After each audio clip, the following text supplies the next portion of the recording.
Well, all this talk about debuts, it's a perfect opportunity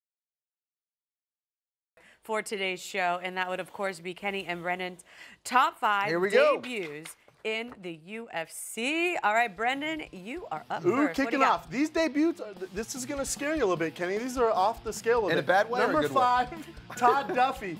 This guy looks like he was chiseled from a statue. Todd Duffy comes in, knocks, I think it was Tim Hague out in 7 seconds. Number 4, Junior Dos Santos, huge underdog. Fabricio Verdum, huge underdog, landed a huge uppercut, and I just remember that was a big one. That kind of put JDS on the map, then obviously he's doing pretty well. At number 3, again, another underdog, short notice fight against Joe Lozon. Jens Pulver was a huge favorite here. He hits him with that left hook, finishes him off here. What a debut, and at the time he's the youngest fighter in the UFC. Number 2, listen, he didn't win. This is what's going to scare you, Kenny. He didn't win, but just the magnitude of his debut.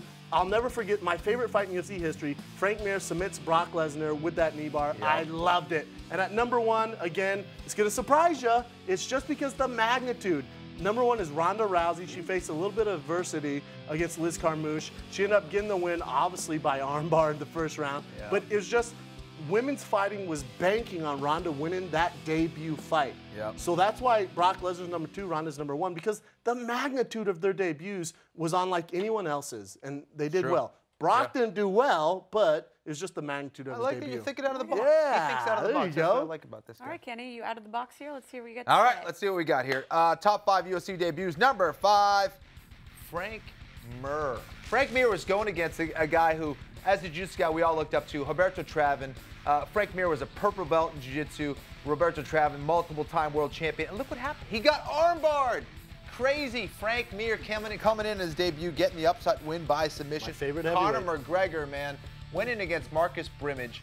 There's a lot of hype behind Conor McGregor. I was watching Conor McGregor fighting outside of the UFC, came in and had a tough fight against Brimage and got it done.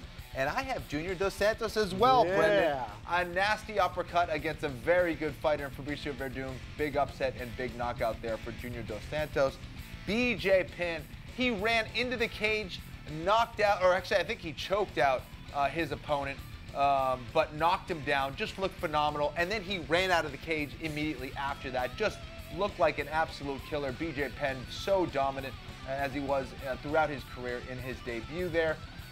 And my number 1, Anderson Silva. Remember this fight against Chris Lieben? Oh, it's tough to watch. People thought Lieben was going to walk through him. And I think Anderson Silva hit him with every strike he could possibly throw. I mean, it was unbelievable. It looked like it's something out of the Matrix, and there he is dancing, playing the little mandolin or whatever he's doing. And mandolin? I don't know what it is. It's a mandolin? He was like, just a little shoulder.